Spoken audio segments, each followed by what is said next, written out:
Thanks, Carter. Afternoon, Paul. Realize things could change tomorrow, but what's given Kristian Vesalainen the edge in terms of maybe using him with Paul Stastny to start the series? Just by position, just played some right side. Just wanted to give him some reps there. If we go to it tomorrow, it wouldn't be the first time with those two guys. We'll go back to Ken Wiebe for a follow-up. And just what's the best update you can provide in terms of the health?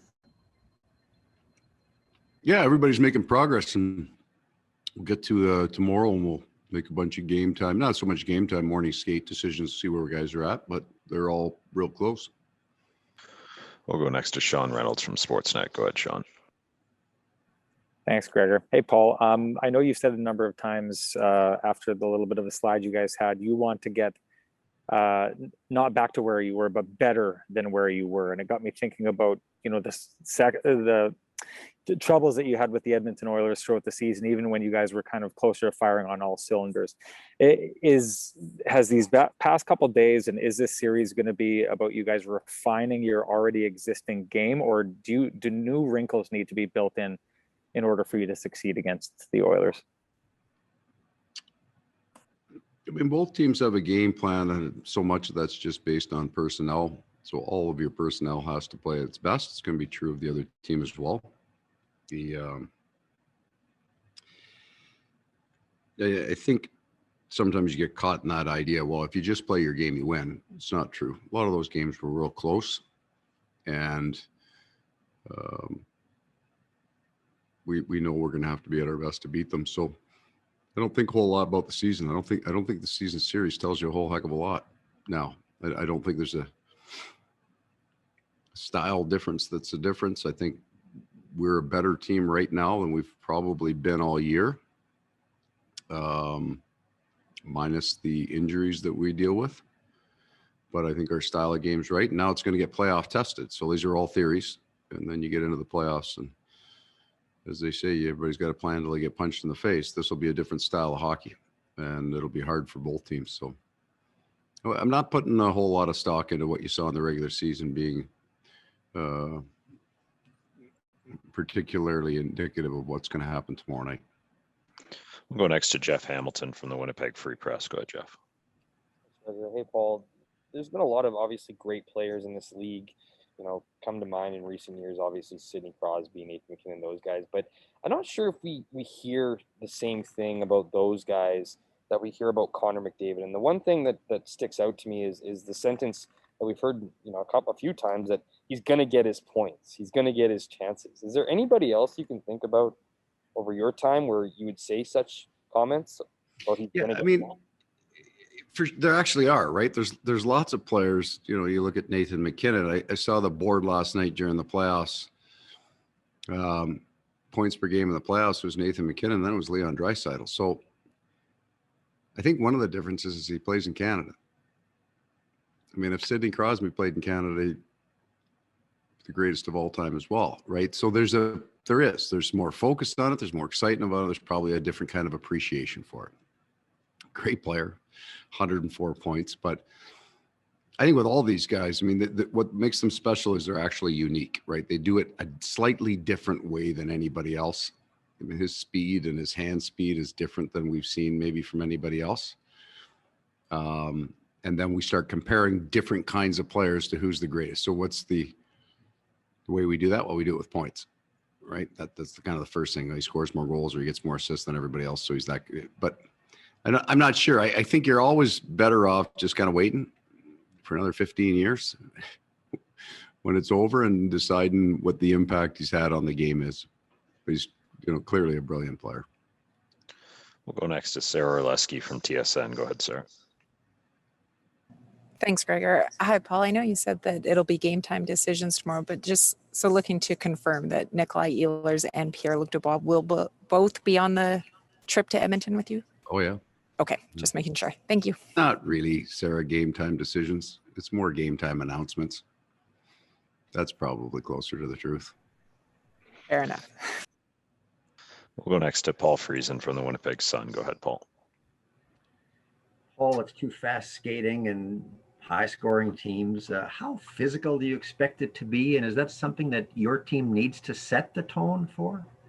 That's a really good question, because that's kind of the unusual unknown here, Paul, is especially when you turn the TV on and you watch some of these other series and they're so physical. I think you'd expect that Boston and Washington was going to get like that, but we might be, you know, in the North, the 4 teams left, I don't think any of them are overly physical teams, right? I mean, they can hit. They all got guys that will.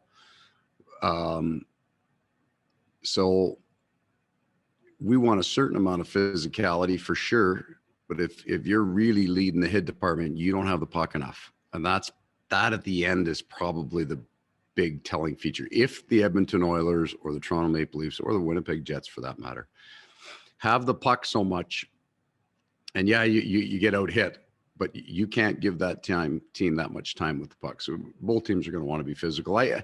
Based on what we've all seen, the first 10 or 20 minutes of the first period is going to be really, really physical, right? There's so much pent up energy. It does feel different going into the playoffs this year. Maybe it's because we've had some days to get ready for this and kind of get rested, but the guys, you could feel it on the ice today. They just want to go. They need to go. So I think it's real physical in the first, but where it settles to, you know, that'll be interesting tonight. We'll all watch the Florida-Tampa game and see if it's a repeat, you know, or and if it is a repeat, we'll start to ask the question, how long can they do that, right? So I think it's physical early, Paul. What level it settles at, I'm not sure. We'll go next to Jeff Hamilton from the Free Press. Go ahead, Jeff.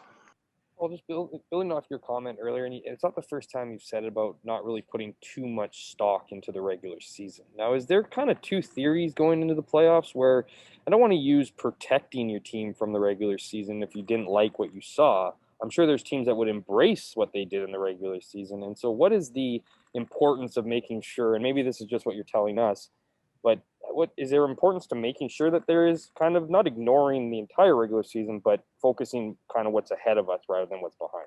Yeah, I think when we talk about a game that's been played, it's far more black and white than it should be.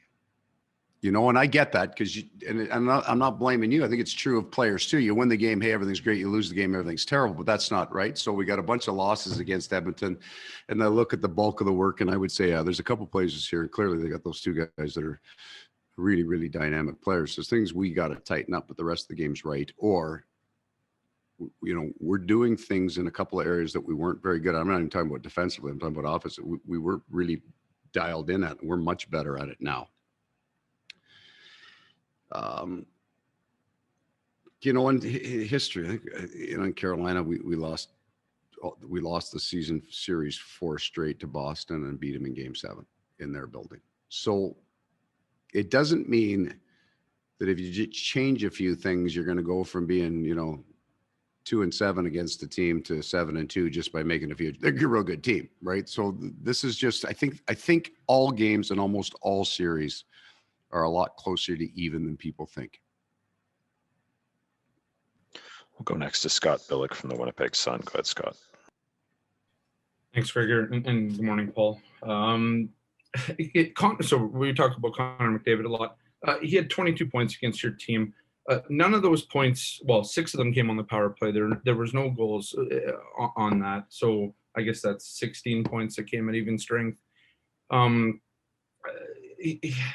What is the plan? I mean, you guys were able to kind of sort of contain him on the power play. And you're not going to tell me the plan. I'm not going to tell you. But I mean, what is the secret to defending him? Okay, so if it was a secret, you wouldn't be getting it, right? That would make sense. Like if I had a secret and that he would get 0 points, I'd hang on to that, wouldn't I? You would, yeah. But I mean, there's got to be a game plan against this guy, right? Like there's something, because Toronto limited him to 10 points this season in 9 games. He had 22 against your team. So they've done something that you guys weren't able to do, if that's fair. What is that? He played better against them than we did. We'll go next to Murat Atesh from The Athletic. Go ahead, Murat. Tough act to follow, but I guess my question is similarly Connor McDavid related. If you look at Edmonton's ice, you guys know that Draisaitl guy's not bad, eh? Hey, I'm actually about to ask. I think that's how you pronounce his last name. I haven't really heard it, but And I think Draisaitl. that's because he's not bad.